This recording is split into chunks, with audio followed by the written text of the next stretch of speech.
say. I'd like to be a better person. I would. I'd like to be a better person. And I think I'm getting worse as a person.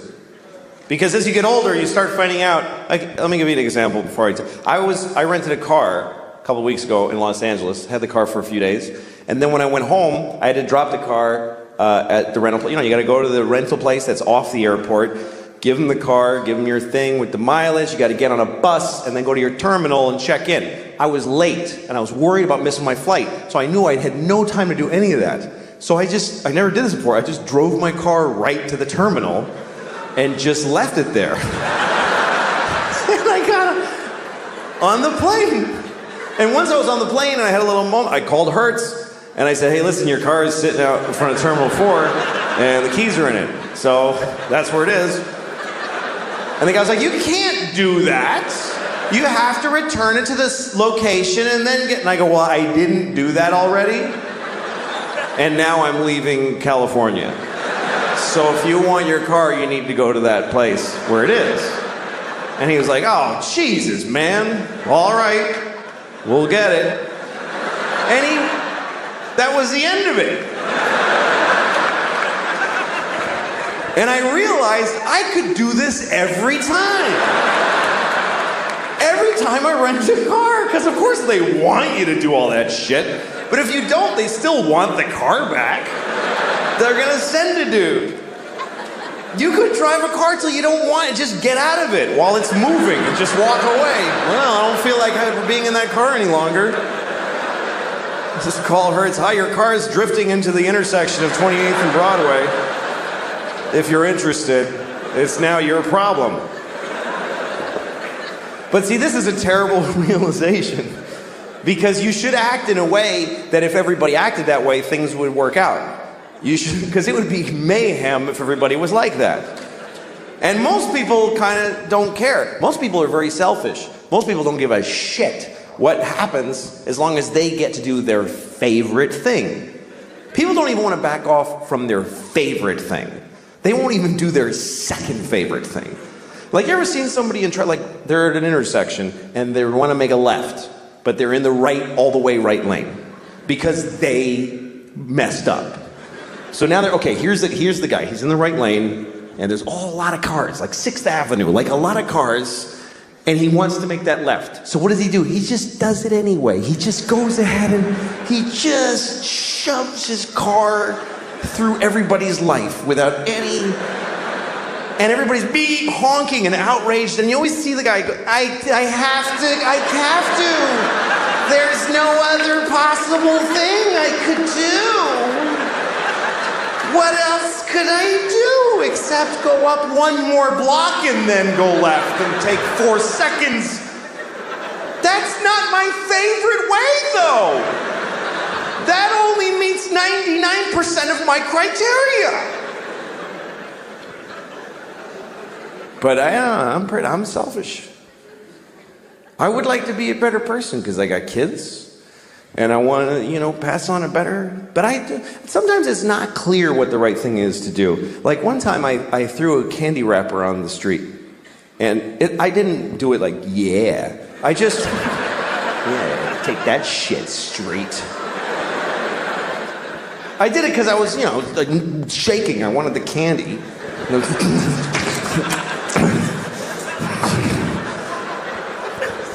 Anyway, I was with a friend who said to me, you just littered on the street. Don't you care about the environment? And I thought about it and I said, you know what? This isn't the environment. This is New York City. This is not the environment. This is where people live. New York City is not the environment. New York City is a giant piece of litter. It's like the giantest, next to Mexico City, the shittiest piece of litter in the world. Just a pussy, runny, smoking, stinking piece of litter. So if you have a piece of litter, what are you supposed to do with it? You should throw it on the pile of litter. Because if you don't, if you put it in a receptacle, then it gets collected, and it gets taken to a dump in a landfill, and then it goes on a boat, and it goes out and gets dumped in the ocean, and some dolphin wears it as a hat on its face for 10 years. This hat that never dissolves on its face. Ugh. Jesus.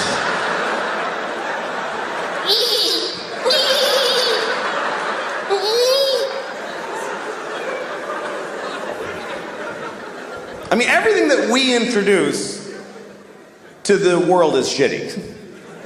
Meaning white people. Because I really think that white people are from like another planet.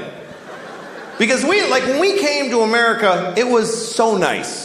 It was just Indians, and they weren't even Indians. We called them that by accident, and we still call them that. Like we knew in a month that it wasn't Indians, but we just don't give a shit. We never correct it. We came here, they're like, hi, and we're like, hey, you're Indians, right? And they're like, no. No, this is India, right? No, it's not, it's totally other place. You're not Indians? No. Ah, you're Indians. You're Indians for hundreds of years after.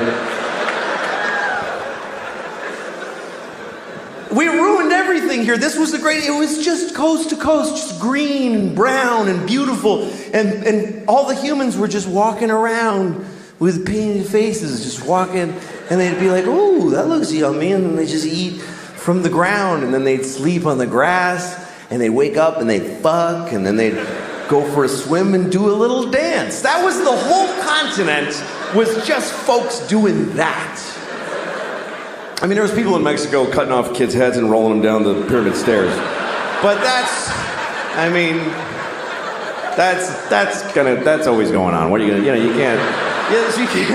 you can't do a whole lot about that. But I think we came from another planet, and the reason is because we don't like it here. I mean, why, if we're from here, if we belong on Earth, why aren't we comfortable on Earth at all? We need nice, smooth surfaces and right angles, and we need it to be cool and not too hot, just a little, that's just perfect. Like, why wouldn't, when it's hot, why wouldn't we just, yeah, fuck it? Why wouldn't we be like that if we belong here? And it's weird because people that aren't, whatever you call there's environmentalists, and then there's people who are whatever, they just hate environmentalists. But that's what people get angry at environmentalists, because they think they're slowing down the economy and creating restrictions. And a lot of these people are Christian. A lot of these people are very devout Christians. And that's such a confusing thing to me, that if you believe that God gave you the earth, that God created the earth for you, why would you not have to look after it?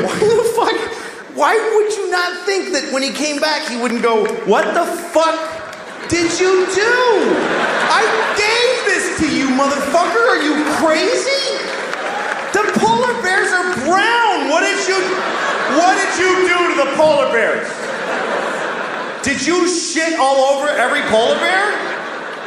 Who did this? Who spilled this shit? Who spilled this? Come over, did you fucking spill this? What is that? It's oil, it's just some oil. I didn't mean to spill. Well, why did you take it out of the fucking ground? Because I wanted to go faster. I'm not fast enough. And I was cold. What the fuck do you mean cold? I gave you everything you needed, you piece of shit. Well, because jobs. What is a job? Explain to me, what's a fucking job? You go, you work at a place, and when people call when their game doesn't work, and you help them figure it out. What do you do that for?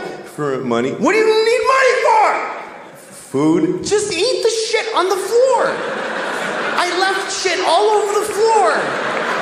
Fucking corn and wheat and shit. Grab it up, make some bread. What are you doing? Yeah, but it doesn't have bacon around it, and I like when it has like bacon on it and 1994. I went to Russia, and it had just become Russia again. It was the Soviet Union until really that year everything started to crash down. And at the time I was a writer for the Conan O'Brien show, and I had written there for 2 years, and I was burnt out, and I didn't want to do it anymore. So I went to the head writer and I said, I have to quit because I think I'm going to have a nervous breakdown. And he said, take 2 weeks off and we'll pay you for the 2 weeks. And I said, okay, I'll do that. So I had nowhere to go, and I thought, maybe I'll go to Russia. I really don't know why. I can't really explain any decisions I made then. Because I have children now, so you don't have to search when you have children. You're not like, oh, what could I do to enhance my life? You're just sort of compelled to do whatever comes at you at a certain age in life. But I was in my 20s, I had no wife, nothing, I had no girlfriend even. I just was this guy, and I had money from a TV job, and so I just said, I'm going to go to Russia, because when I was a kid, I used to read Russian novels, and I loved them, and I would open all the windows so I would be cold, and I wanted to be cold like they were. So I just decided I'm going to go. And also somebody told me that the wall had just come down in the Soviet Union, and that Russia was a really crazy place at the time. So I said, I'm going to go there. I speak no Russian. I can't even look at the alphabet and understand what I'm looking at. There's no place more foreign to me than Russia. So I went. I went to Moscow, which is, when you land in Moscow, it's just forest, and there's a city in the middle of just forest. It's terrifying. And as the plane goes down, you're like, no, I didn't want to really do this. And the whole time there, I couldn't fend for myself. It was already a country that was just broken in pieces. And the weirdest things happened to me there, and they just became normal after a while. Like I was in a restaurant, and a waiter came up to me, not my waiter, and he said, Coca-Cola? And I said, uh-huh. He said, Coca-Cola, and I said, sure. I don't drink Coca-Cola, but I had learned by that point to just do what they're asking you to do. Sure. So he went to the kitchen and he got a Coke and a can, and he handed it to me, and he said, $5, because only dollars were worth anything there. And I said, okay, on my bill. He said, no, $5, me now. So I gave him $5, and he put on his coat and he left. He just sold me a Coke on the side and then quit his job. So those are the kind of confusing moments I was having there. And I couldn't talk to anybody, and I was so lonely. It's difficult. I mean, I was alone, and I just sit in the room and go, okay, that was a really fucked up day. I hated that day. And I tried to watch television, and the TV was American shows like Dynasty. And the way they translate, they didn't have, what they did was the sound is a little down, and there's just one man saying all of the dialogue over the whole show.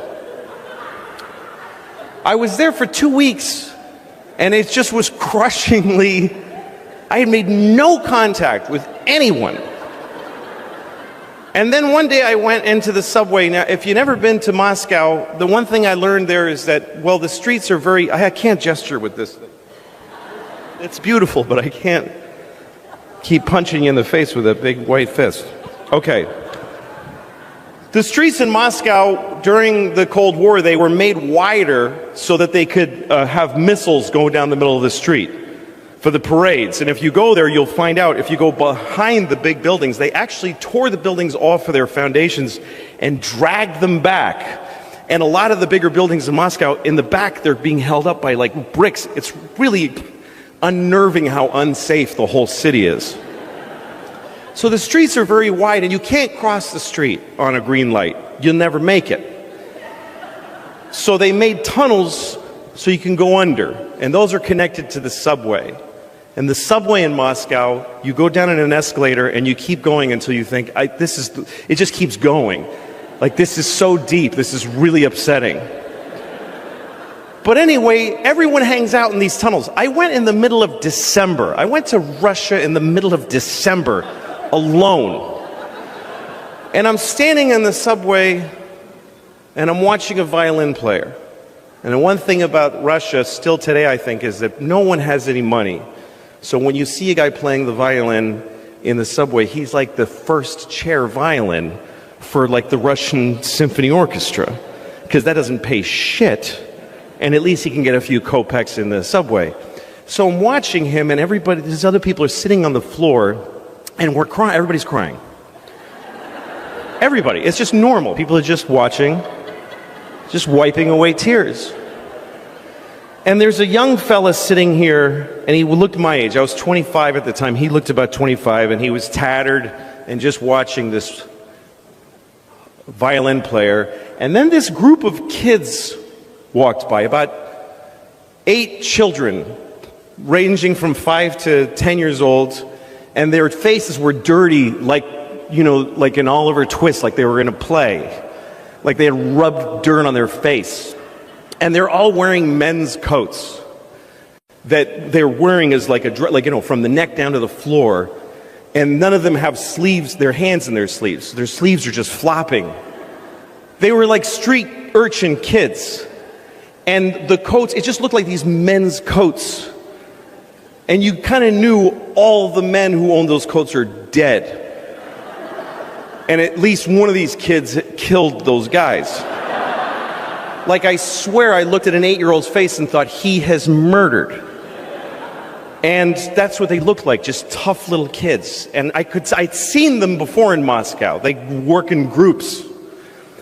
The guy sitting below me that I identified with called out to the head kid in the front.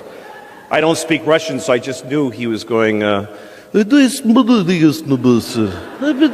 appealing to him. He needed something.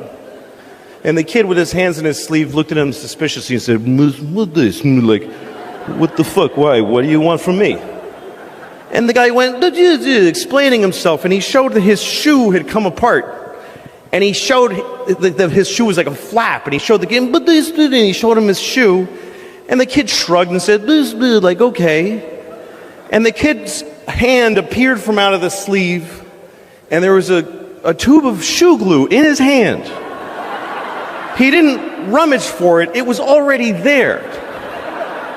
And he handed it to the guy, and the guy fixed his shoe with the glue, gave it back and just and then the kid from he took his other hand had a paper bag, and he put the glue in, and he huffed it, and his eyes rolled back, and he got high. And then the group kept going, and I couldn't believe what I just saw. That the misery in this country at that time was so calculable and so predictable that this guy thought, my shoe's broken. Oh, there's a child. He's sure to have some glue in his hand because the state of our nation is so wretched. And I looked, and he looked at me, and I was startled, and then he laughed, and I laughed. And he's the only person I had any contact with in the whole of the Soviet Union. And I realized this is why I came here, to find out how bad life gets, and that when it's this bad, it's still fucking funny. That's all I got. Thank you. Another time I was on a subway, and this woman got on the train, young woman, and she got, you can tell how long people have been in New York by how they get on the subway, because people that live here just get on like, ugh. But she got on like this, like, it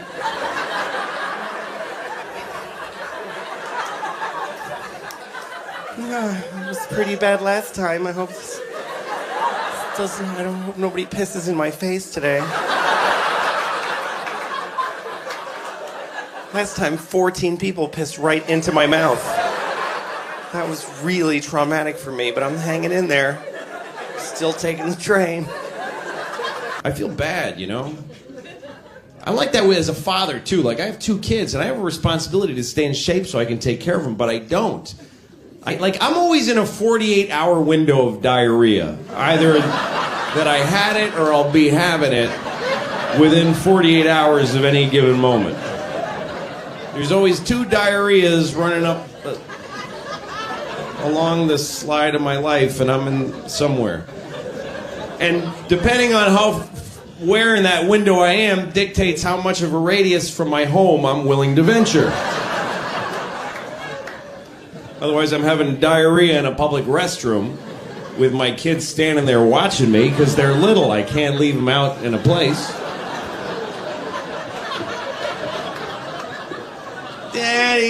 What, you have diarrhea? Sorry, honey, you want to go to the aquarium, this is what happens. I told you, let's go to the deli and buy a Daily News and go home, but you want to get all fancy and go to the aquarium, so you gotta watch Daddy shit water out of his asshole. I was hanging out with a couple that I know, and they're married. They're 43 like me, and they're married. That's pretty much, once you're 43, you're either married, you're divorced. You don't really, after 43, the window's closed. You're staying. And it's true. That's what. All right, nobody cares that you're relating to this. Shut up. It's not interesting or important. I don't care. I get it. You're all well dressed. You all work together. No, you're not gonna get the focus of the show. You're just not. Just shut up. No one's gonna want to watch a TV show about that I talked to some guy all his friends took him out and come on. No, shut up. I'd rather there was an empty table here, and there will be if you don't shut up. All right. So anyway. I was reading to my kids the other night. We have a rule that if they get their teeth brushed and their goddamn pajamas on by 7:30, I'll read a book. Those are the rules. I'm always glad when they get ready because I like to read to them. I do. I love reading to my girls. So we read a book the other night. We were reading Tom Sawyer. I'm reading them Tom Sawyer because Mark Twain, great author, and they're 5 and 9 years old. They're young for it, but they catch up to it, and they're fascinated by all the language. He uses big words and beautiful writer. And I picked Tom Sawyer, not Huckleberry Finn, because Tom Sawyer is a nice kid. Goes to school, he goes to church, lives with his aunt. Now, Huckleberry Finn is a dirty little homeless little white trash creep. And main problem is that he won't stop saying nigger. I mean, 40 times a page. I can't sit on my daughter's bed and just say nigger all night and then put her to sleep. I just ain't gonna do that. Anyway, I'm reading him Tom Sawyer, and it's a real nice book, but then all of a sudden he runs into Huckleberry Finn on the street. And then Tom saw his friend Huck Finn. I'm like, oh God, okay. All right, let's take it easy here, fellas. Let's just have a nice, quiet conversation here. Let's see how this goes. Huckleberry Finn was carrying a dead cat. It's not a good sign. He's walking around with a dead cat. Tom Sawyer says, what you doing with a dead cat, Huck? Huck Finn says, gonna cure my warts. All right. My kids are fascinated. Who told you could cure warts with a dead cat? Well, Tom Wilson did it. He learned it from Jack Johnson, who learned it from some nigger down the street. Oh, God. All right, girls, listen. Here's the thing. America... People would say this word, and it's not a good word, and I don't know why. I'm sounding like Bill Cosby right now. But people used to say this word, and this is not a nice word to say. And so we remember. I told the girls, you know, these boys are racists. These boys are racists, and they're not nice boys. I think we can still enjoy the stories about the fishing and the trading, and it's weird, man. There's that's part of our history, and we have to know it's there. And how do you cope with shit in your past that's bad? Like, how do you try to feel like a good country when you've done shitty things as an entire nation? How do you take your past and still feel good? You know, like when I was 8 years old, I showed my penis to a girl with Down syndrome that lived down the street. And I gotta walk around living with that every day. I gotta wake up as that guy. I was 8. If I did it yesterday, it would be considered a lot worse. But I'm still the dude that did that. I was just a kid, but this is still the penis that I showed to the girl with Down syndrome by the dumpster behind Kentucky Fried Chicken. That happened. Those were my values at 8 years old. And I know that's an awkward thing to equate to slavery in America, but it's kind of the same thing. My favorite thing to do is sleep now. I love sleep. Sleep is like, that's my thing. I love it. And my kids don't let me. They get me up at 6 in the morning. I don't have to get up till like 7 a.m. to get them to school. They wake up at 6. I don't even understand this shit. With getting out of bed before you have to. They wake up and they're like,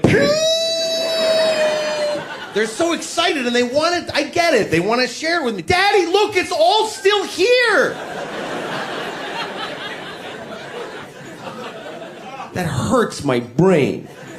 Because at 6 a.m., I'm just, I'm so deep in the deep African sleep. Like it's just an ancient, mysterious, submerged in a river of warm chocolate, just. And sleep was like a goddess whore just sucking me off, just. She's got a gold helmet and 40 tongues, and she's.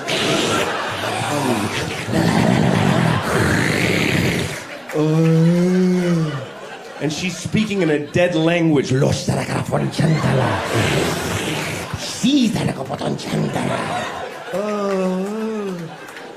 she's feeding syrupy heroin into my penis while she's sucking. Oh, let this be my life, please. Let this be real. Let this be real. Daddy, no. Oh, shit. Daddy, wake up. I've always eaten wrong. I never knew that food is a benefit to your body. I never looked at it that way. I always looked at food as another awful thing I'm about to do. Oh, God, I'm going to have one of those. I never realized that food is supposed to be good. It's supposed to make you feel good. You should eat like a little piece of salmon this big, and then you're like, oh, shit, look at what I can do. That's supposed to be the effect of food. You're not supposed to just push more and more shit in. So you're like, oh, God. Oh. You're not supposed to have to cancel shit because of something you ate. That's not the desired effect of food. You eat a little piece of lettuce, and the guy in your belly catches it. This is amazing. I can make skin cells and blood cells and some energy. The guy in my belly hates me. He gets my third donut. He's like, what do you... Come on, man. What do you imagine I'm doing with those? I can't... There's no part of you I can make out of donuts. It's just a storage issue. I got nowhere to put it. 4. He's eating 4 donuts. It's 10 o'clock. Oh, and he's jacking off now. Come on, man. Get a grip. Just stop.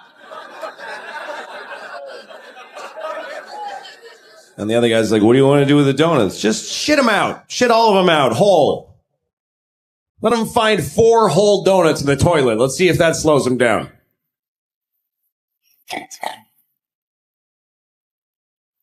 Oh my God. I just shat 4 perfect donuts.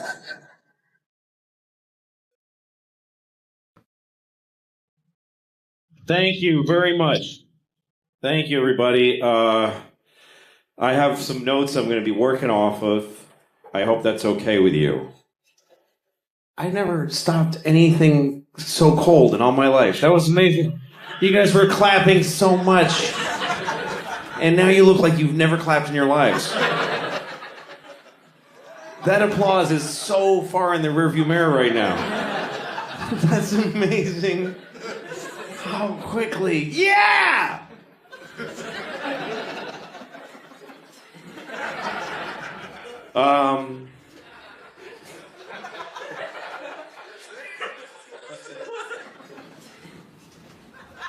There was a girl once who blew me, who subsequently hung herself to death.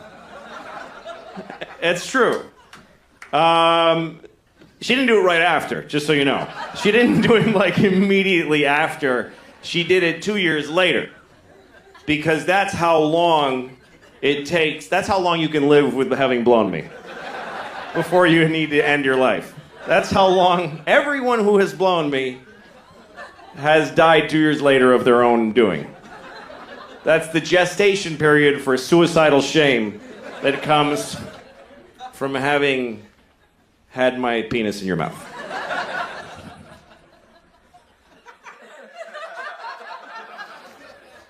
That's such an awful way to describe blowing somebody, having had my penis in your mouth. It just gives you an image of somebody, oh, I got some...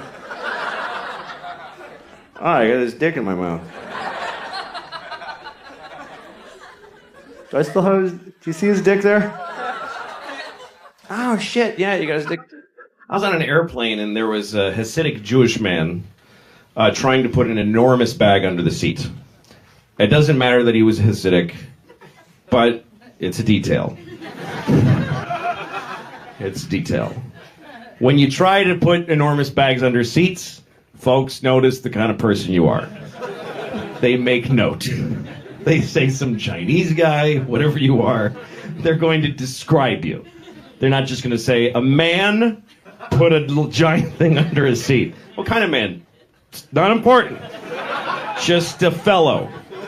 No, this guy.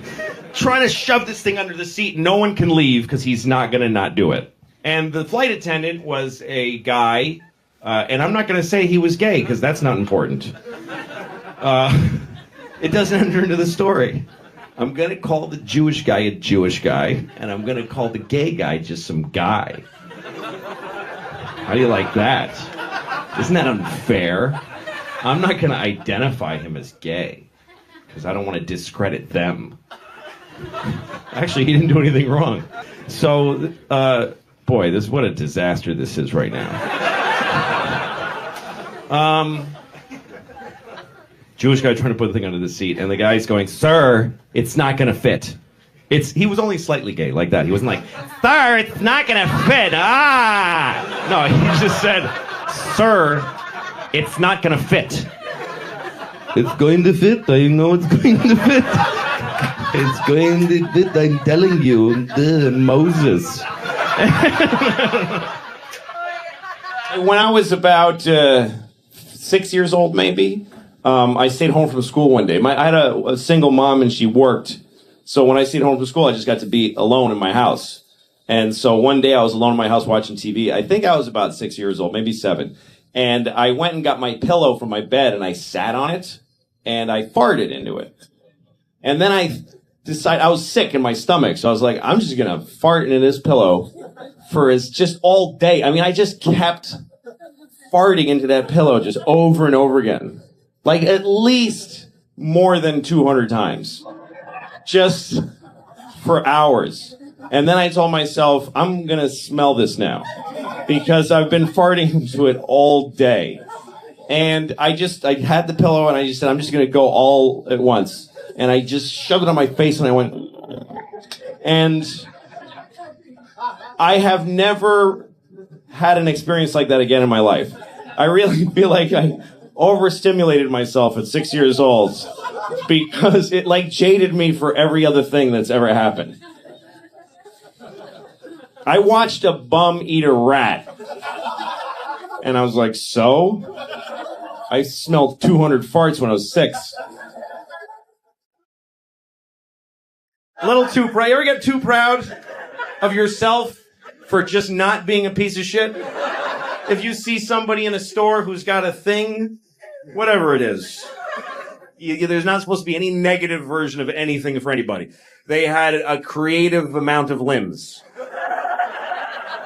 And you saw them, and you just scanned the room. You didn't go, boo! You just kept going. You just kept, that's them, and you just went, you didn't go, ah! You just kept going. And then you're like excited, like, oh, I am an angel. Oh, there should be a statue of me in this spot, letting that person have the same just regular day that I had.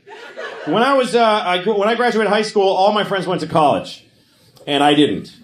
I was a very bad student, and I could have gotten into some college, but why keep failing? Why just keep being in trouble all the time and doing things badly? So I just figured I'll just go work, do things. So I moved in with my only friend, who I wasn't very good friends with, but he also didn't go to college. So we got an apartment in Boston. And so we're both 18 years old, living in downtown Boston. And we lived in one room. We slept in the same room. It was a little tiny studio apartment. And so one time he started making jokes about jerking off. He's like, you jerk off a lot? You know, do you want me to leave the room so you can jerk off? Like, he kept saying that. Hey, man, if you need me to leave so you can jerk off, I'll do that or whatever. And I was like, well, hey, what about when you would jerk off? And he goes, I don't do that. And I was like, what? And he goes, I never have done it. And I was like, are you serious? I was blown away by this. He said, I've never done it. He goes, I kind of wish I could, but I just can't bring myself to do it. This is too weird. Like, I get weirded out. I've never done it. And I was like, really? And he said, yeah, I never jerked off. And he told me that. And that stuck in me for years because I thought there's folks that cannot do it. Because to me, this shit is just a plague. I'll never escape this shit. There's moments I've done this that I really would like to take back. But it's just, sometimes I'm all packed, ready. I got bags of roll, and I go, I gotta sit down and jerk off before I leave the house. It's just a constant insulin injection that I need to get. And I really hate it. I'd love to never have to jerk off. And I've always thought there's something wrong with me, because there's a dude who was pretty normal who just said, I don't do it. Anyway, I ran into him about 2 years ago, and he said to me, remember when we talked about jerking off? And I said, yes. And he said, I don't know why I was like ashamed to talk about it with you, but I was jerking off constantly. So he said, I've been jerking off since I was 11. And when we lived together, I used to go in the bathroom and jack off all the time, and I was afraid to tell you. And I was like, if I could murder one person, it would be you. If I could kill one guy, it would be you piece of shit. I heard that ducks have one hole. I don't know if you know that, but ducks have one hole. And they pee out of it, and they shit out of it. They get in it, and they lay eggs out of it. That has got to be one smelly, dirty hole. That hole has got to be a pretty awful place. I feel a little bad for the man duck, because ducks are monogamous. I don't know if you know that, but ducks stay in their relationships forever. And by the time that duck gets to be 48, her husband must be like, dude, that shit sucks. I hate it. And then he goes and a swan or something. His wife's like, why are you swan for? She's got an asshole. That's why she's got an asshole. Okay, I got a green head.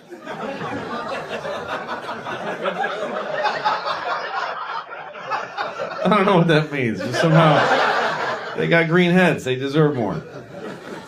Speaking of animal type humor that's not totally finished,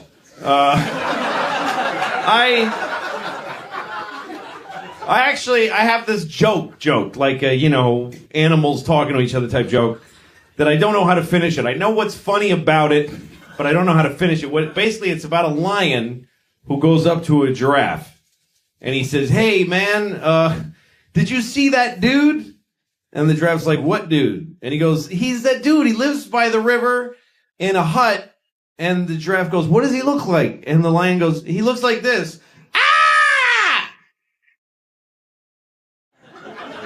And the giraffe's like, well, I know a dude that lives by the river, but he doesn't look like that. He goes, no, that's what he looks like. Ah! The giraffe says, I know a guy, but he looks like this. See, the lion just thinks that people look like that. The lion doesn't get that he makes a person look like that by scaring the shit out of him. He just thinks that, hey, that's that dude that's always going, ah! That's what he's like. I mean, sometimes you see a person on the street who's in a state of life that you couldn't imagine having the courage to live. You ever seen somebody? You ever seen a person and you look at them and you go, I would just kill myself if I woke up like that. I would just kill myself. I don't have the courage. And it's a comment on me, not them. I couldn't live like that. I get to go like this. And if I had to go like this, I'd blow my brains out. I can't do it. I have only the courage for a perfect life. I really do. Anything below perfect, I ain't doing it. I ain't being one of those guys. I don't even want to be cold in the winter.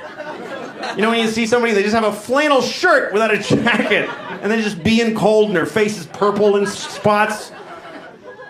Couldn't do it. I saw an old lady I couldn't be. I was walking behind this lady. That is a weird sentence. I saw an old lady that I couldn't be. I was walking behind her, and she had just a spine that was just dog shit. Her spine sucked ass. I'm saying this in like as her friend. Her spine sucked dick. She was just one of these people. And she's walking in front of me like this. And she had a collar on her shirt that was very high, and so I couldn't even see her head. Looked like she had no head.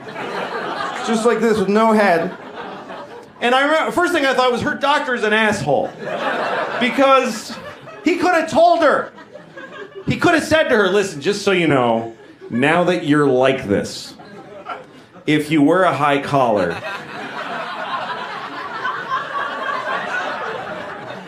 it's spooky for people behind you. It's spooky from the back, sad from the front, and kind of funny from the side. Anyway, thanks a lot. Good night. Thank you very much.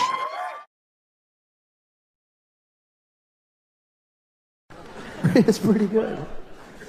And I've wasted a lot of time just being angry at people I don't know. You know, it's amazing how nasty we can get as people, depending on the situation. Like, most people are okay, as long as they're okay.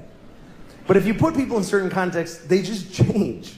Like, when I'm in my car, I have a different set of values. I am the worst person I can be when I'm behind the wheel, which is when I'm at my most dangerous. When you're driving, that's when you need to be the most compassionate and responsible of any other time in your life, because you are fucking driving a weapon amongst weapons. And yet it's the worst people get. And I am the worst. One time I was driving, and there was a guy ahead of me, and he kind of, I don't know, he sort of drifted into my lane for a second, and this came out of my mouth. I said, worthless piece of shit.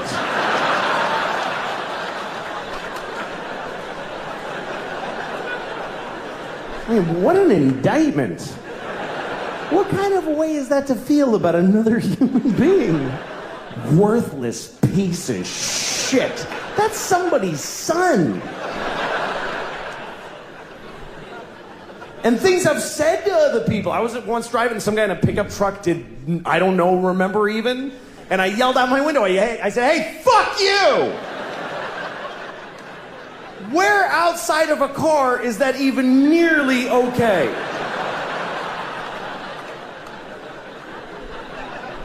If you were in an elevator and you were like right next to a person's body and whatever, like he leaned into you a little bit, would you ever turn right to their face and go, hey, fuck you?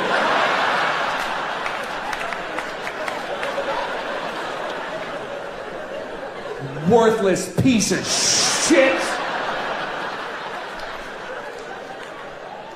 No.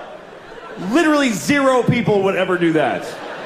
But put a couple of pieces of glass and some road between you, there's nothing you would not say to them. I hope you die. I said that to a person. I hope you die.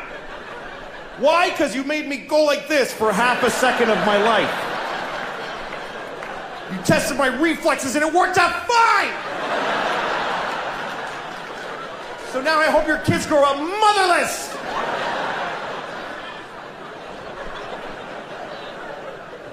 I mean, what am I capable of? I'd like to think that I'm a nice person, but I don't know, man.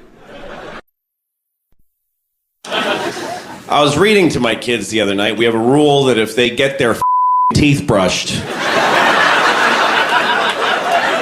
and their goddamn pajamas on by 7:30, I'll read a book.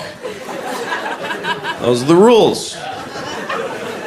I'm always glad when they get ready because I like to read to them. I do. I love reading to my girls. So we read a book the other night.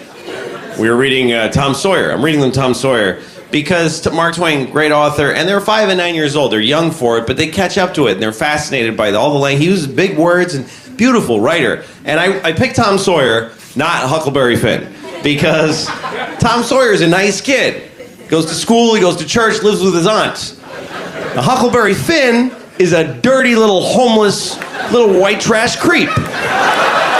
And the main problem is that he won't stop saying nigger. I mean, 40 times a page. I can't sit on my daughter's bed and just say nigger all night and then put her to sleep. I just ain't gonna do that. Anyway, I'm reading him Tom Sawyer, and it's a real nice book, but then all of a sudden he runs into Huckleberry Finn on the street. And then Tom saw his friend Huck Finn. I'm like, oh God, okay. All right, let's take it easy here, fellas. Let's just have a nice, quiet conversation here. Let's see how this goes. Huckleberry Finn was carrying a dead cat. It's not a good sign. He's walking around with a dead cat. Tom Sawyer says, what you doing with a dead cat, Huck? Huck Finn says, gonna cure my warts. All right. My kids are fascinated. Who told you could cure warts with a dead cat? Well, Tom Wilson did it. He learned it from Jack Johnson, who learned it from some nigger down the street. Oh, all right, girls, listen. Here's the thing. America... People would say this word, and it's not a good word, and I don't know why. I'm sounding like Bill Cosby right now. But people used to say this word, and this is not a nice word to say. And so we remember. I told the girls, you know, these boys are racists. These boys are racists, and they're not nice boys. I think we can still enjoy the stories about the fishing and the trading, and it's weird, man. There's a, you know, that's part of our history, and we have to know it's there. And how do you cope with shit in your past that's bad? Like, how do you try to feel like a good country when you've done shitty things as an entire nation? How do you take your past and still feel good? You know, like when I was 8 years old, I showed my penis to a girl with Down syndrome that lived down the street.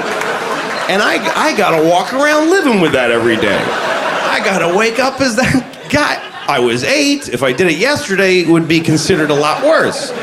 But I'm still the dude that did that. I was just a kid, but this is still the penis that I showed to the girl with Down syndrome by the dumpster behind Kentucky Fried Chicken. That happened. Those were my values at 8 years old. And I know that's an awkward thing to equate to slavery in America, but it's kind of the same thing. Because that shit happened here. It's just the days that you spend with them.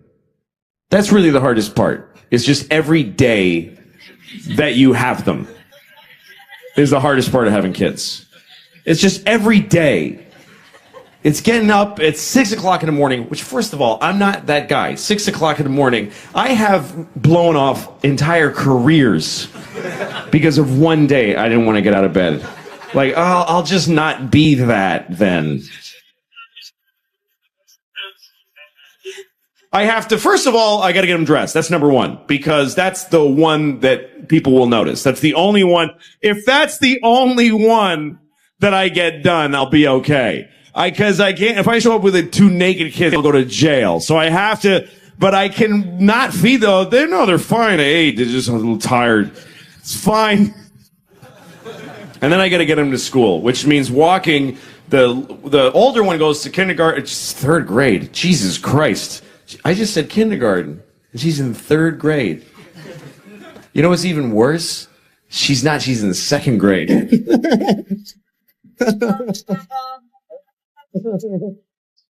Anyway, so yeah, wolves are like dogs.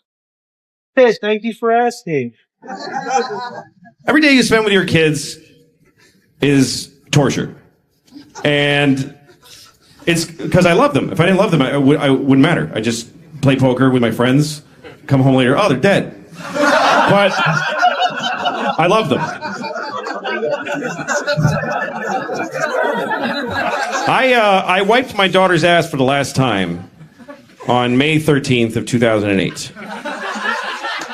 And I remember this moment because it was a big moment in my life. Because when you have children, they start as babies and they shit all over the place. But then finally they can use the toilet, but they can't wipe their ass. So you have to wipe their ass. That's the last thing you do for your kid. It's like an intimate bathroom thing, is wipe their ass. And one day it stops. And I remember the day. I said the date, but I don't remember it now because I'm lying. Because I had always wiped her ass all that time, and it's just a thing you do. I didn't even think about it. I said, Daddy, I need a wipe! And then I come in, I'm on the phone, like, yeah, okay. So, anyway, so I wiped her ass one day, and she said, thank you very much, Daddy. And I was like, that was a little too eloquent. A thank you for somebody who I just wiped shit out of her asshole. I want to hear like, thank you, Dada. I don't want to hear like, that was very gracious of you, Father. It feels good to laugh at people that aren't doing as well as you. It does. Fuck you, it does. It feels good. It's wrong to do it. It's wrong, but it feels really good. It's also wrong to fuck a chimp. It's wrong. Or is it? I don't know, maybe that's not wrong. What's wrong about fucking a chimp? It's wrong to rape a chimp. That's wrong. It's wrong to rape a chimp. It's not wrong to fuck a chimp. If you said that it's wrong to fuck a chimp's gonna go, hey man, fuck you, I wanna get laid. What do you mean it's wrong to fuck me? Shut up, man. It's fine to fuck a chimp. Perfectly all right. How do you know if you're raping a chimp, though? How do you know? He could be like looking like he's having a good time. It's a he. For me, it's a he. For some reason, I'm not raping or fucking a girl chimp. I'm fucking a guy chimp every time.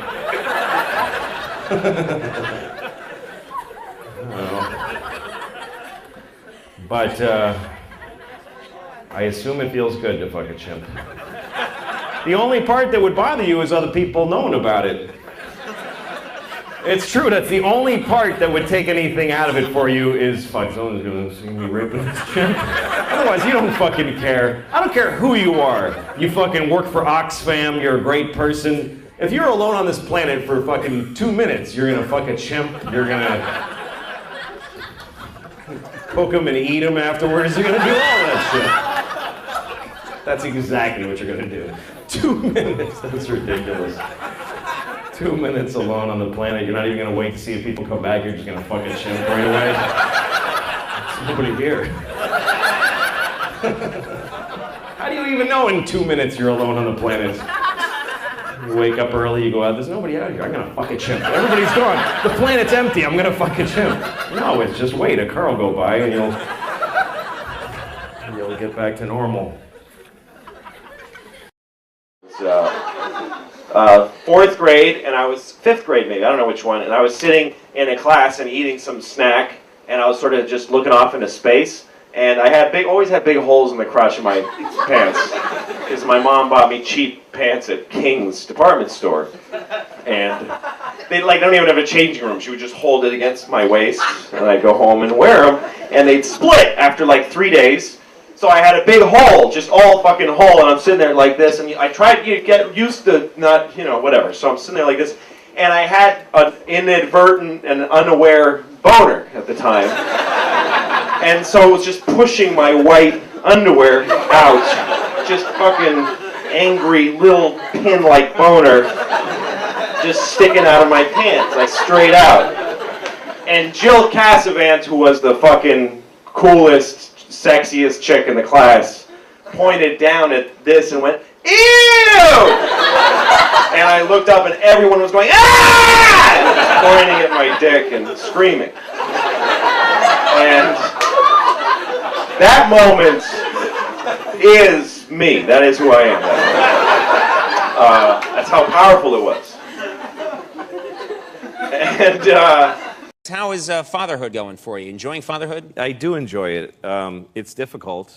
It gets easier, though. It's one of those things that gets easier. I had a dog once, and that doesn't get easier.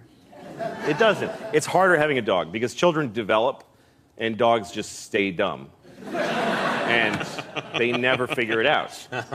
And when you're done, I don't know if you ever had a dog that's had a medical problem, but you can't get their cooperation when you need to help them because you can't say to them, you have this problem, you see. Yeah. I had this dog, when I took my dog to the vet the first time, she was, I don't know, a year old when I adopted her. And the vet told me, don't let your dog eat dark chocolate. I don't know if you know this, but I've heard this, that yeah. Dark chocolate is supposed to be poison to dogs. Kills them.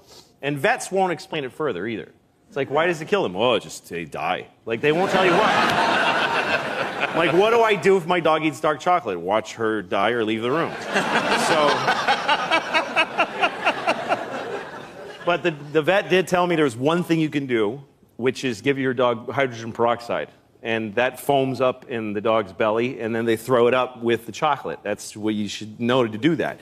But you got to do it quickly before they ingest the chocolate. All right, so I come home like 6 months later. Sure enough, my dog ate dark chocolate. I had friends who had stayed over, and they didn't know. They left dark chocolate in low places. Right. Which is very popular. Here's a good place for this. Yes. I could put it on this high shelf, but I think not. They put it way down. I may be crawling on the floor later. That's right. And might not need a snack. So what? So you come my home dog, and had your dog eaten it? Eating a whole big bar of Oh, dark my God. Polish chocolate. The Polish part doesn't matter, but I like saying Polish chocolate. and my dog had chocolate on her face, and I went, oh my God! And she looked at me like, I was home for an hour alone. What are you gonna, come on. And I was like, you're gonna die! And she's looking at me like, I don't understand English, but I get that you're upset. And so I'm thinking, I gotta get hydrogen peroxide into this dog, but I don't have any. So I've gotta go to the pharmacy, and she needs to come with me because there's no time. Right. I'm in New York City, and I put the leash on her. She's like excited. We're going for a walk. And I'm running, and she's like, this is great for you. You never exercise. And she's just enjoying it. And then we get to the pharmacy, and she's waiting for me when I come out, and I've got a bottle of hydrogen peroxide that I have to make her drink. Yeah. Like, take yourself through that. How do you make a dog like you just here, drink this? So I kind of pour a little in her snout, and she goes like that.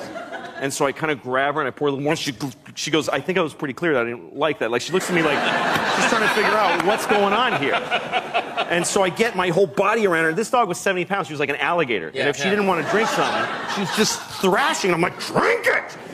And at one point, I have her on the end of the leash, and she's looking at me all wet on the face. And she gives me this look like, I don't know what happened to you, but our thing is over. I'm not into you anymore. I'm a dog. And she starts going, "Arr!" She became completely vicious. She's trying to bite me, and I'm trying to save her life. Yeah. So I'm punching her in the face and splashing this stuff. I'm holding her lip open. I'm going, kicking her in the stomach. And people, I look, and there's hundreds of people on the sidewalk just horrified. Yeah. There's cars stopped, and they're honking at me. Leave her alone! She's gonna die! This is a nightmare. And finally, I got enough up her nose and whatever. Right.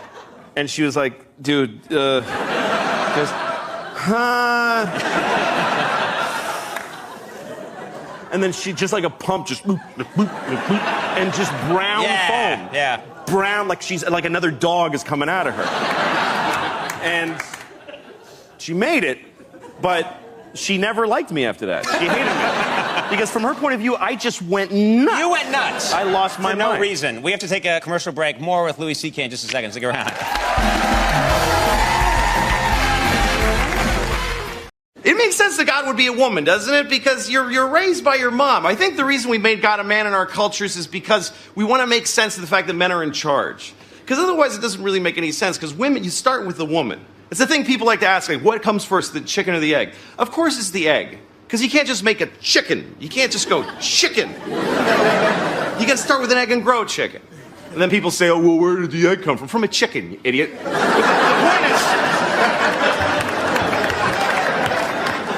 is, women birthed us, women raised us, so why aren't they running things? I think I know why. I think it's because millions of years ago, women were in charge, and they were mean, they were horrible. They made us walk around naked, and they'd laugh at you, and they'd flick your penis when you walk by. They were awful. But what could you do? It's your mom and her friends. Like, what could you possibly do about it? And then one guy punched his mom, and we were like, we can hit them. But that's why men are mean to women today, because we're terrified of them. I remember I was in a taxi, I think in New York, and the driver was Muslim, and there was a woman crossing in front of us, and he honked at her because she went after the light had turned, and she gave him the finger. And he said to me, do you know in my country, if a woman show you this finger, I could get out, beat her to death, and if I drive by here a week later, she'd still just be laying there. Like nobody would even clean it up. Oh, Jesus Christ. I'm thinking of buying a goat. Because I want to have a trash can that I can make love to. So that's why I'm going to buy a goat. So I can have sex with a trash can. I can do that with the trash can I have now, but a goat has a vagina. That makes it a lot better. I don't care that you're upset.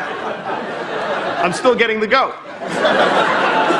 I'm watching TV and Tosh is making me laugh, so I wrote a tweet just saying, your show makes me laugh. And then I put it down, and then like 2 days later I come home and I read these like bloggers and like Hollywood Reporter, Louis C.K. defends Daniel Tosh amid rape joke controversy. I had no idea. He got in trouble for making some jokes about rape, and I didn't know about it. And so I'm a defender of rape. That's what everybody says now. And I've read all this stuff like, shame on you, Louis C.K., and I'll never watch your show. You're a rape apologist. I've been called a rape apologist because I said hi to a guy. Because I said, hey, nice show to a guy who everybody was mad at. So you really got, here's, the lesson here. Never go to Vermont. No, it's dangerous. It's dangerously... It's a dangerous place. But here's the thing. This is like a fight between comedians and feminists, which are natural enemies. The biggest, easily...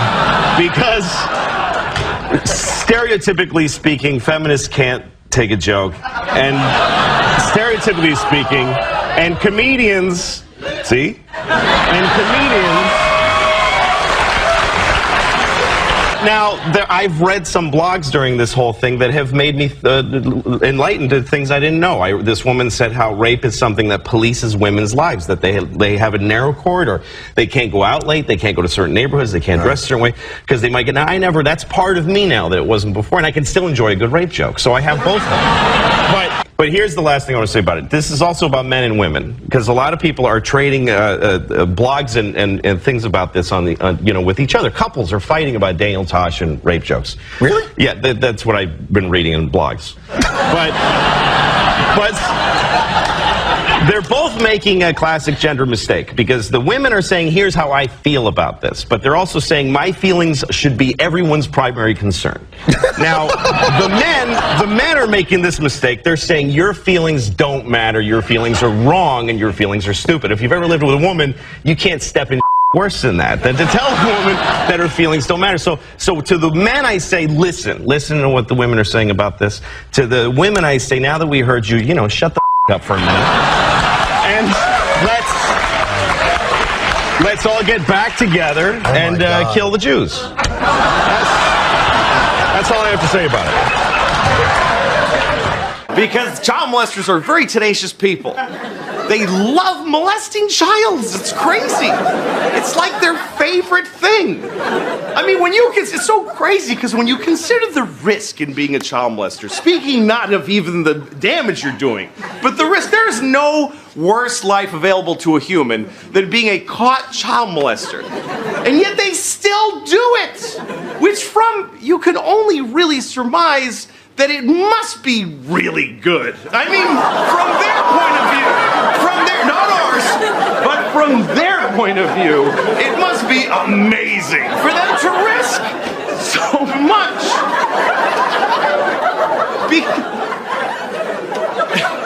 How do you think I feel? It's my last show, probably. Because I love old ladies. I really do. I connect with old ladies because they don't care. They say whatever. The filter comes off around 72. 8-year-old boys and old ladies have the same sense of propriety.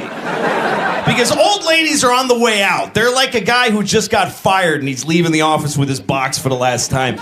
You're fat, never liked you. They just say whatever. And old ladies talk to you in the middle of I'm walking through a supermarket and there's always an old lady like, it's ridiculous. I'm like, I know, don't buy it. Like, I don't know her. I connect with old ladies. They're my favorite demographic of person. I wish that I desired them. Sexually. I really do wish that I could get a boner from an old lady because I could find an old lady and spend the rest of her life with her. I was talking about being 40, and now I'm 41, and how when you go to the doctor, they don't try to fix anything anymore. I go to the doctor because my ankle hurt for 3 months, and the doctor just says, yeah, your ankle's worn out. That's all. Wear and tear. Just take lots of leave. Yeah, that's what he said. And I'm like, well, what if I was an athlete? And he says, well, you're not an athlete, so no. So we don't have to worry keep about those options off the table. And so I'm grousing about that and getting some laughs. And so a person in that studio, this was on the radio, on the phone, goes, really? Because I would think at 40 you would still be getting some solutions from the doctor. The hole. Yeah, isn't that weird that it was... The hole. The chick. I mean... They insist just all these... shuts, and all the laughter stops. Yeah. That's... I would think that at 40 the doctor would still come up with some options for you there. Thank you. Why did... Fun kryptonite. And so there's a pause, and then I go... Yeah, he didn't is what I'm saying. Where I'm going with this is that he didn't. That's the engine of this piece of comedy. That's how it functions, is that it didn't. Get it, dummy? What are you helping by correcting the piece of comedy? You would think.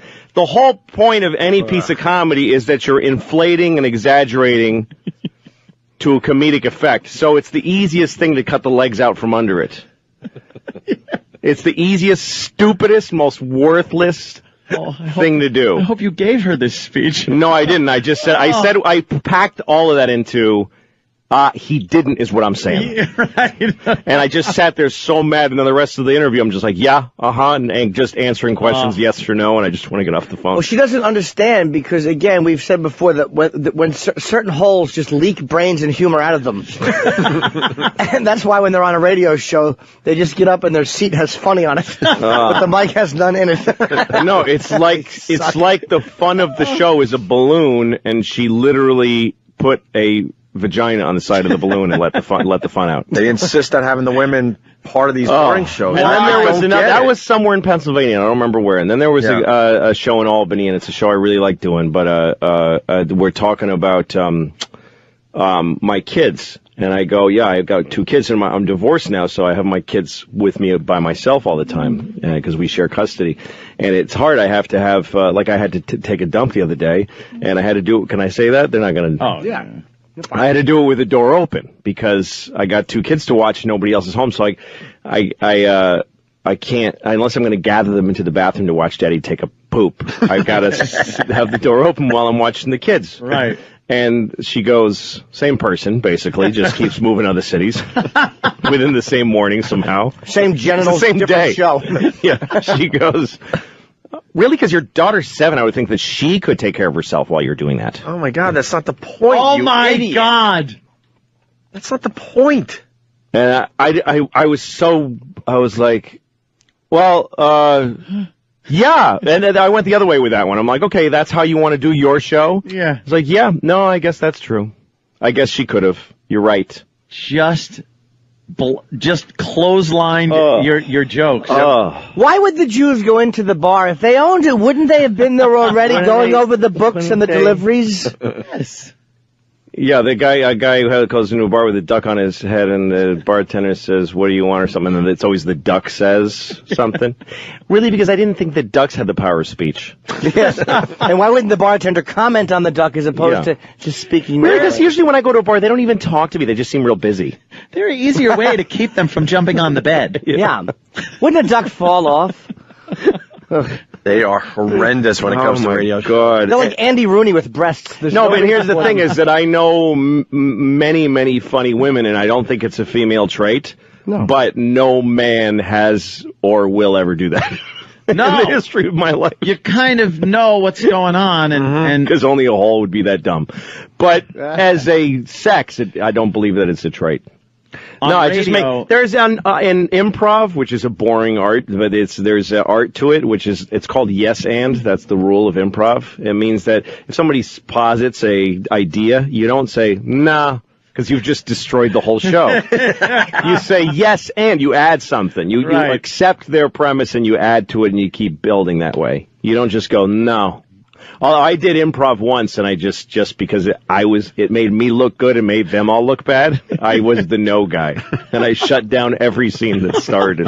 They're like, "Oh, sir, isn't this the restaurant where everybody's crazy?" I'm like, "No, it's a fine restaurant. There's nothing going on." Oh, okay. Could you please tell me where the silly restaurant is? I never heard of any place like that. Yes. Why would anyone go to a place like that? Would you want to eat something? Yeah. And everybody just, but I got huge laughs. I'll have the steak then. That's hilarious. Oh, is that great? Good. Screw him. You ever flush a pet down the toilet? I had to flush my daughter's fish down the toilet. I came home, the fish was dead. She wasn't home from school yet, so I just flushed the fish. And that's a weird moment, too, because fish live in water. So you put it in the toilet, floats to the bottom, like, yeah, he's dead. And then you flush it, it looks like he goes, wait a second, oh, shit! I was taking a nap, Jesus! You gotta be in constant motion, you gotta be respecting his house.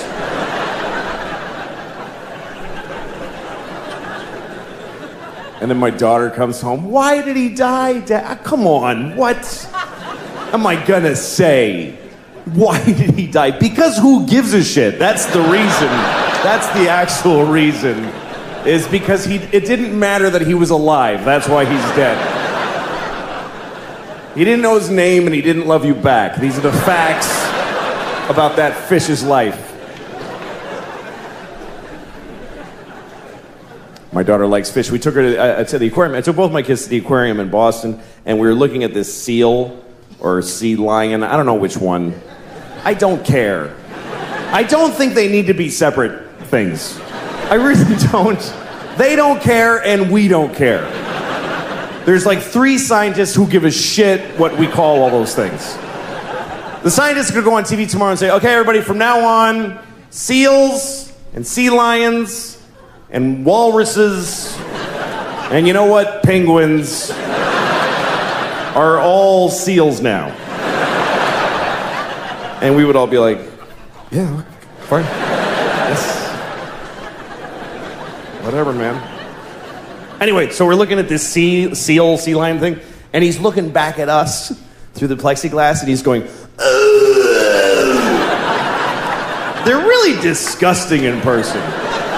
Most animals are when you really see them. You ever go to a farm, you think you're going to see little white sheep going, bah, but they're all fat and shit-colored, and they're like, bah. Jesus. That thing is awful.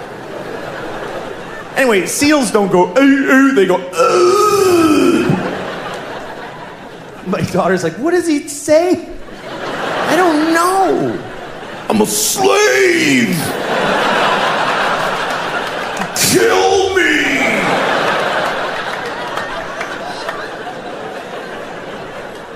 You wrote for Late Night this very show when Conan was doing it. That's right. And every now and then you'd have to maybe fight for your comedy with the host, which happens still, I will let you know, still happens today. Of course it does. Writers are always, and my writers, of course, I'm the one that has to wear a suit and tie, so they immediately treat me like the man. Right. No, they hate you. Yeah. God, they That's a hate good way you of so putting much. it. You'll never know how much they hate you. Well, writers are in their 20s. I was in my 20s. Mm-hmm. And so I just thought, like, I want to get my stuff on the show, Now I know that I was working for people that I should have been helping because they were giving me money.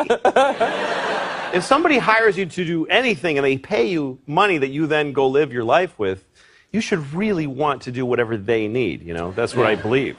At the time, I didn't believe that. I just thought, you could still sneak stuff on with the announcer.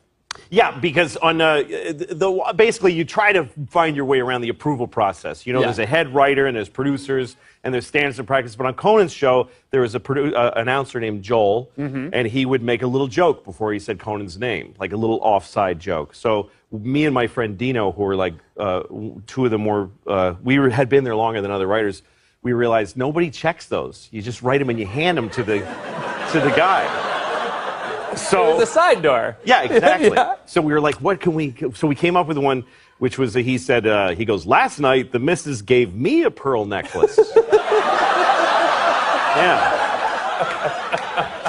That's about a 40% understanding what the joke means, right? I think. I don't know how many of you understand the pearl necklace idea. You don't know what it means to give your wife, or any woman... That's or nice, man. Yeah, exactly. A pearl necklace. Yeah. And did he? Joel didn't. You guys get it? We'll throw. I'm not sure you know they what? get it. We'll throw up a link down here, an internet link, right here, and that'll explain what a pearl necklace. It might just say the internet. Yeah. You can just find it from there. Yeah. Google pearl necklace. Yeah. You'll see a bunch of pearl necklaces and. Yeah. And you would, now just to make it clear, the unconventional one that doesn't fit the sort of the Zales page. That would not have been excited to get a joke on the air Joel didn't know about jewelry. He was in the 60% that didn't know. Well, who cares what he's just right, a guy who reads this stuff. But yeah, he was like, what is this? Just read it. Yeah, he had no power. Yeah. And did you feel... But me and Dino were so excited, and we were giggling in the bathroom. I can't believe we got the joke on the air. And then the head writer was in the stall. We didn't know he was in there. And he said, what joke? And we told him the joke, and he was like, oh, well, that's a stupid joke, because he didn't get it. He didn't get it. That's perfect. I have this friend, he has a phone that can IM, he can instant message, and so now I really want him to die because I'm sick of getting these fucking messages from him on his phone. I'm in a shoe store. That's the whole message. We're not secret agents. I don't need to know where you are. So I get this message from him. He says, I'm on an airplane in Seattle. So I wrote back and I said, well, I hope your plane crashes. And he gets pissed off and he calls me, take it back, we're about to take off. I'm like, fuck you, I hope it crashes. I don't have to take it back. Hope it crashes twice. Hope it crashes and kills Happy and they go, fuck it, let's try again, and they take off and crash again. I hope that happens. Sincerely, I hope it. And he tries to make, he goes, well, how are you going to feel now if my plane crashes after you went and said that? I'm like, are you shitting me? That would be amazing. To know that I can do that? I'd happily trade your life for knowledge of my powers. He's one of those guys who just makes you hate him because, you know when you have a friend that you hate, you can't break up with your friends, you know? He always starts conversations that I don't want to have. You know, he's like, hey, what would you do if you had a time machine? I'm like, fuck you. I don't... You know what? I wouldn't use it. I just let it sit in my house. I'd put a drink on it, and yeah, I got a time machine. I never even went in it. I don't know. I'm not interested. I'd use it to go back 30 minutes ago and punch you in the fucking face before you asked me that. That's all.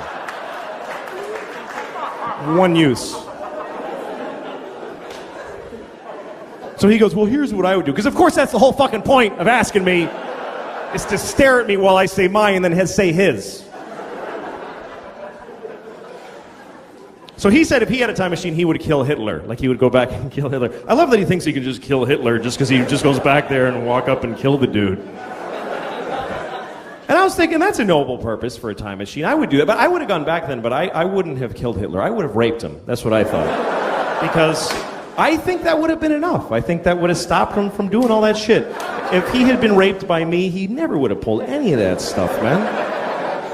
Should we invade Poland? No, I'll just take a shower. I don't feel good. He would have...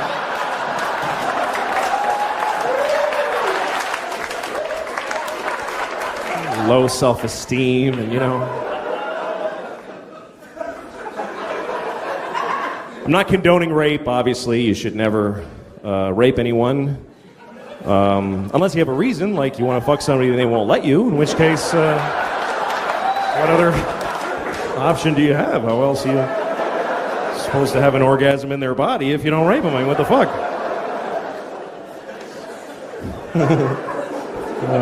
Okay, that's fucked up. Hello, everybody. How are you? Good. I'm doing well. I had a good day today. I went to the movies, and before the movie now, they show you that whole presentation where they explain that you shouldn't download movies on the internet because you're hurting all the people that work on the movies. They need to feed their families, so you shouldn't download movies on the internet. And I thought, holy shit, I had no idea. I just didn't know you could download movies on the internet. That is great news. I'm going to download all of them. I went to the park today. I like going to the park because I can masturbate without my wife bothering me.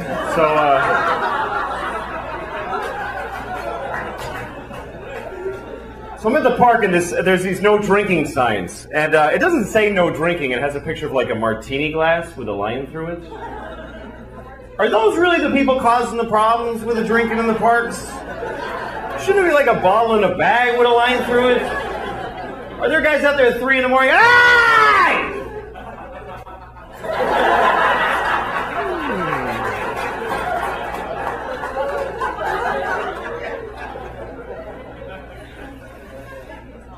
So, my wife and I got in a big fight today because she says I don't listen to her, and I don't.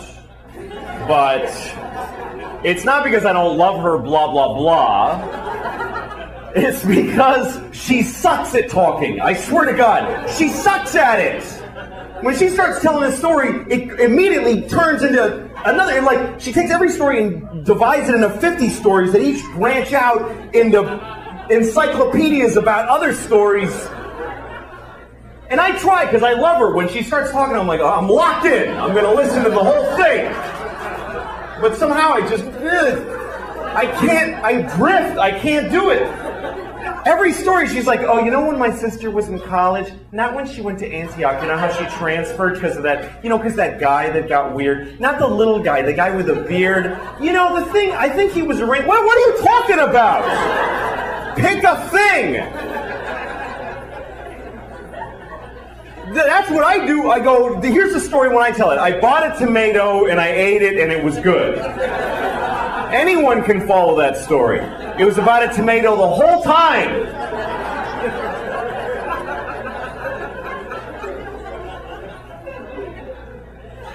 No, she's great. She is. I love her. I mean, without her, I'd be living under a bridge somewhere. God, that would be great. How great that would be. I would love that. We have a baby, and oh my God. When you have a baby, everything changes. And people tell you, they go, your whole life is going to change. And they were right. I think the biggest difference between my life now and before we had the baby is that now we have a baby. We have a baby. You know, that's a huge responsibility. You got to not leave him outside. You got a lot of stuff you got to take care of constantly. No, it's great, though. My father told me when I was a kid, he said, you're not going to know what it is to be a real man until you hold that tiny baby in your arms. And I didn't understand that then, but I do now, because I held my baby in my arms and I felt like a real man, because I could crush that.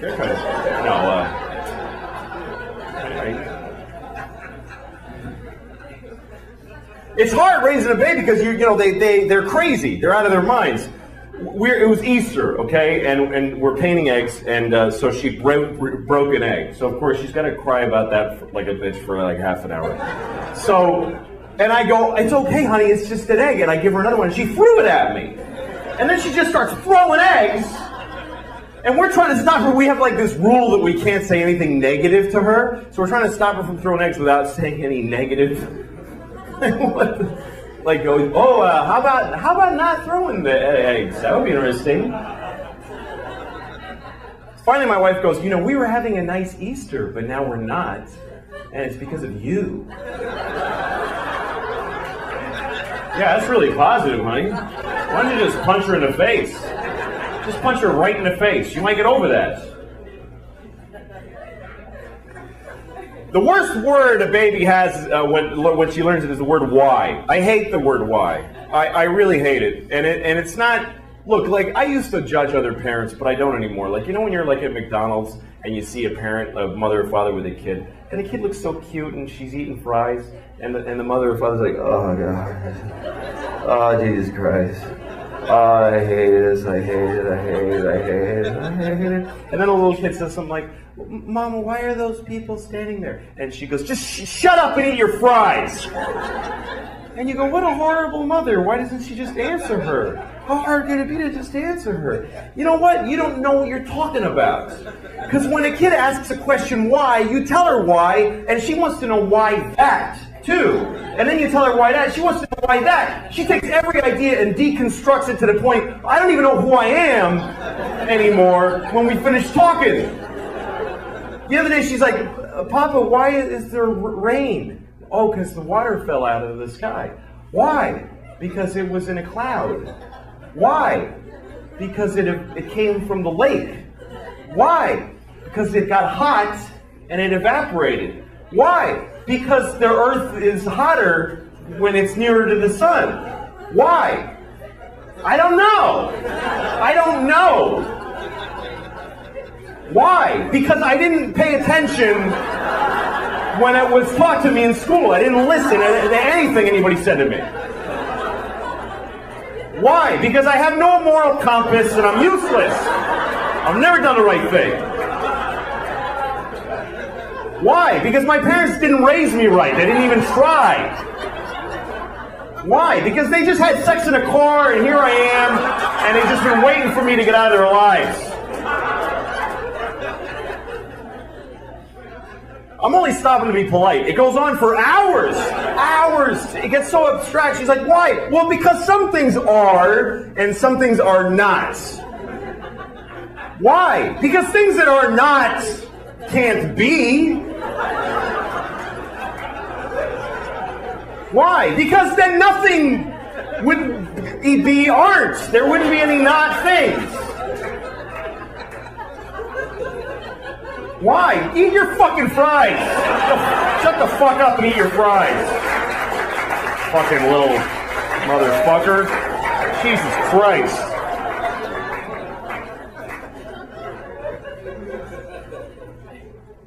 Nah, she talks, man. They talk and you have to say shit back.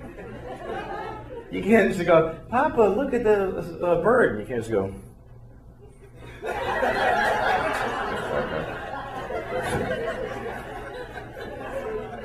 I always want to do that. Like, she says really weird shit sometimes. The other day she said to me, Indian beauty. I was like, what? Indian beauty. I was like, what does that mean? Indian beauty. Yeah, but what do you mean by that? She just looks at me and I go, yeah, don't talk unless you have a sentence to say, all right? Because that's a huge waste of my fucking time. Jesus Christ. Like the other day, she wants to say, excuse me. She says, accuse me. Like, that's not even close to meaning the same thing. All right? Accuse you of what? That you don't know how to fucking talk? Yeah. Yeah, you don't. Fucking shut it till it works, all right? Fucking kid is full of shit.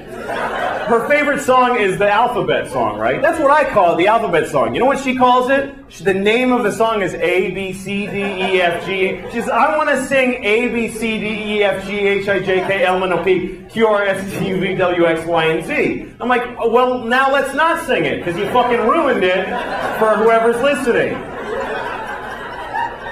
That's not the title of the song, you fucking idiot. That's the fucking song. Jesus, motherfucking Christ.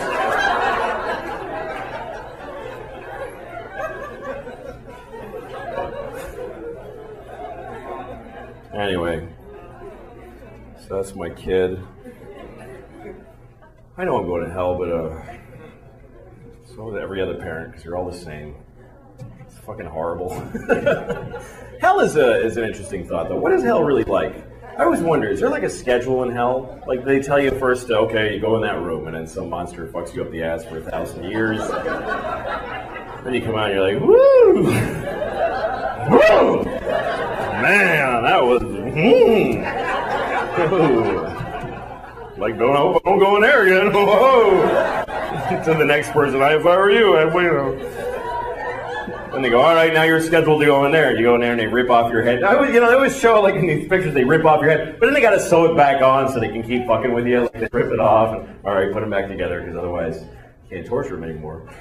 And then, but what if you're in hell and you're not sure what's next? Like, they go, just go wait over there for a minute. And you're waiting, like, in a hallway in hell, and some demon comes up to you. Come over here, you suck my dick. Now you're blowing this demon, and you're in hell, and it's awful. And he comes in your face, runs away laughing, whatever. But what if after you blow that demon, some guy in charge of hell walks up and he goes, you didn't have to blow that guy. He just hangs out here. He's not part of your damnation or anything. What did you blow him for? He said, suck my dick, so say no. What are you, pussy? Jesus, man, stick up for yourself. Fucking loser. He blew Joey. Do you believe this guy? Sorry, I gotta go. I was walking past a yoga spinning fucking people place, and the door was open, and I look inside, and this teacher.